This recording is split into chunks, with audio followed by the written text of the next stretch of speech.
Hello viewers, আসসালামু আলাইকুম। আশা করি আপনারা সবাই ভালো আছেন। তো আলহামদুলিল্লাহ আমিও ভালো আছি। তো এখন প্রায় বাজে 12:30। কেউ কেউ বলতে পারবে এত রাতে আমরা কোথায় যাচ্ছি। আর এদিকে তো আমরা বেরোতে না বেরোতেই আমাদের গাড়ির তেল শেষ। তাই কি আর করার, আমরা গাড়ি ঠেলতে ঠেলতে আমরা তেলের পাম্পে নিয়ে যাব তেল ভরার জন্য।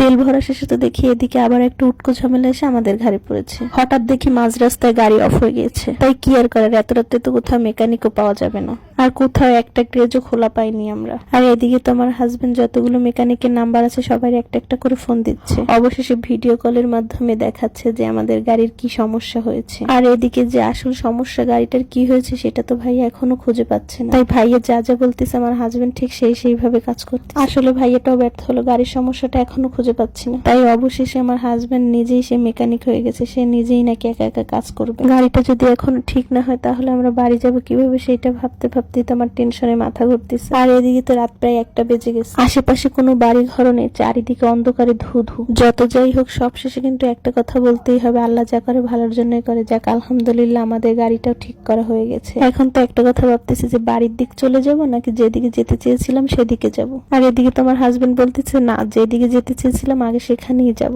আর দেখতে দেখতে আমরা আমাদের গন্তব্যে চলে এসেছি। ফাইনালি অবশেষে আমরাও চলে এসেছি স্বপ্নতে গরুর মাংস কেনার জন্য। আর এদিকে তো দেখি স্বপ্ন পুরো অর্ধেকটা বন্ধ হয়ে গেছে, কারণ আমাদের আস্তে আস্তে অনেকটাই লেট হয়ে গেছে। আর এদিকে তো আমার হাজবেন্ড তো পুরো ভিতরেই চলে গেছে স্বপ্ন। আমরা ফার্স্টে ভেবেছিলাম যে যদি ভিতরে যেতে পারি হয়তো আমাদের এক বক্স দিতে পারে, কিন্তু এখানে তো কোনো সিস্টেম নেই। এখানে নাকি 12টার পর সব অফ হয়ে যায়। আমাদের আস্তে আস্তে প্রায় 1টা বেজে গেছে। অনেক রিকোয়েস্টের পরও আমরা কিন্তু পেলাম না। আর এদিকে তো আমার হাজবেন্ড বলতেছে যে থাক, কষ্ট পেও না, আমরা আগামীকাল এসে নিয়ে যাব। ওই যে কথায় আছে না যে সময় যখন খারাপ যায় তখন চারিপাশ থেকেই সময় খারাপ যায়। তাই কি আর করার, রাতের আকাশ দেখতে দেখতে আমরা বাড়ির দিকে চলে যাচ্ছি।